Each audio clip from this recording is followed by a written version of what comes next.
गली में शोर है, एजीआई शोर है, गली गली में शोर है, एजीआई शोर है।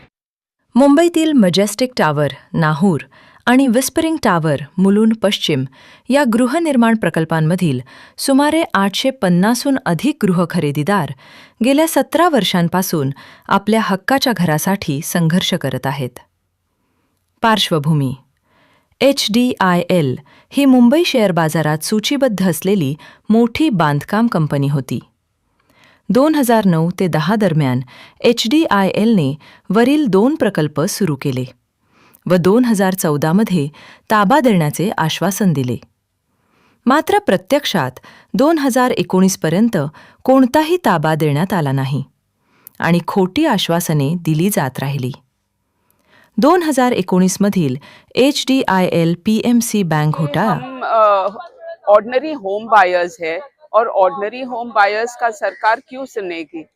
हम लोग ने हमारा स्टैम्प ड्यूटी भरा है और हमारा रजिस्ट्रेशन किया है, पर सरकार बोलती है NCLT कोर्ट में है मामला तो कोर्ट सुनेगी, पर कोर्ट HDIL वाधवान जैसे आदमी का सुन सकता है, हमारे बेचारे होम बायर्स का क्यों नहीं सुन सकता है? 17 साल हो गए, हमारा पूरी जिंदगी, पूरा हार्ड अर्न मनी ये प्रोजेक्ट्स में गए और सरकार हमारे पर ध्यान नहीं दे रही है, तो कैसे चलेगा? ये देश अगर चलता है तो सरकार के ध्यान से चलता है, और अगर हम लोग को न्याय नहीं मिलेगा तो हमेशा ऐसे चलता रहेगा. कितने सारे और लोग आएंगे जिनका पैसा डूब जाएगा. और मी डॉक्टर प्रभाकर केदार, आम्ही 2014 मध्ये HDIL मॅजेस्टिक टावर नाहूर येथे फ्लॅट बुक केलेला होता आणि तेव्हा त्यांनी आम्हाला प्रॉमिस केलेलं की 2 वर्षामध्ये आम्हाला पोझिशन देणार 2016 मध्ये. पण 2014 पासून आम्ही त्या HDILच्या फ्लॅट करता जवळजवळ 80 लाख लोन घेतलेले आहेत आणि त्याची कॉस्ट होती जवळजवळ 1,21,000. तर त्यातले आम्ही 80 लाख त्यांना लोन काढून पूर्ण पैसे भरलेले आहेत आणि त्या इन्स्टॉलमेंट जवळजवळ 80,000 प्रत्येक महिन्याला आम्ही भरतोय. मी आणि माझी मिसेस दोघे आम्ही सर्व्हिस करतो आणि दर महिन्याला आमची सॅलरी आली की ती 80,000 अकाउंटमधनं आमच्या HDILच्या अकाउंटमध्ये ट्रान्सफर ॲटोमॅटिक होत असते. पण त्या व्यतिरिक्त 2016 पासून आम्ही त्या फ्लॅटची वाट बघतो आहे. प्रत्येक महिन्याला आमचा बरोबर इन्स्टॉलमेंट जातो आहे.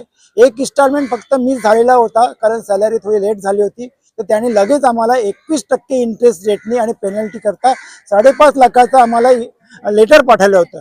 त्या लेटर बघून आम्हाला 5.5 लाख म्हणजे खूप मोठा अमाऊंट आहे. पेनल्टी म्हटल्याबरोबर आम्ही ते लगेच भरली. तर तो एवढे 10-12 वर्ष तो लेट करतोय प्रोजेक्ट, त्याला किती पेनल्टी बसायला पाहिजे? कारण त्यामध्ये वाईस वर्ता दोन्ही हा शब्द होता. जर तो आम्हाला 21% इंटरेस्ट मारू शकतो, पेनल्टी लावू शकतो, तर आम्ही होम बाहेर सुद्धा त्याला 21% त्याच्यावरती पेनल्टी लावायला पाहिजे. याकरता गव्हर्नमेंट ऑफ महाराष्ट्राने या प्रोजेक्टकडे लक्ष द्यायला पाहिजे. आमची केस सुरू आहे, केसला तारीखवर तारीख मिळत आहे. याकरता HDIL ते पूर्ण केस NCLTची मॅनेज करतोय.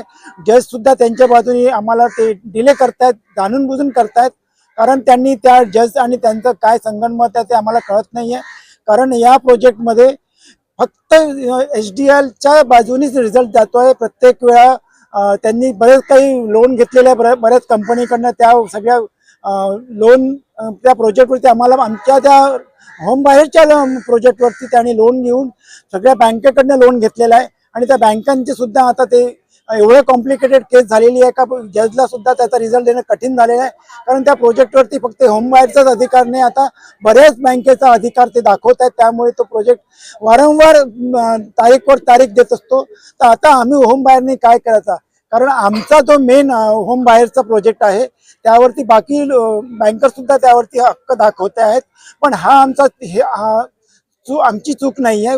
HDILनी जे लोन घेतलं ते HDILनी पे करायला हवं आणि BMCचा जो टॅक्स आहे तो सुद्धा जवळजवळ 10-15 करोडचा जो टॅक्स आहे BMCचा तो सुद्धा त्यांनी लगेच भरायला हवा.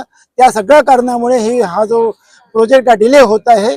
तर महाराष्ट्र गव्हर्नमेंटला आमची विनंती आहे की या प्रोजेक्टचे जेवढे काही कॉम्प्लिकेशन्स आहेत ते HDILनी भरावे आणि महाराष्ट्र गव्हर्नमेंट चीफ मिनिस्टर आणि आपले एकनाथ शिंदे साहेबांनी याकडे प्रत्यक्ष लक्ष घालून आम्हा लोकांना न्याय देण्यात यावा, कारण आम्ही home buyer is the owner of the त्या प्रोजेक्ट.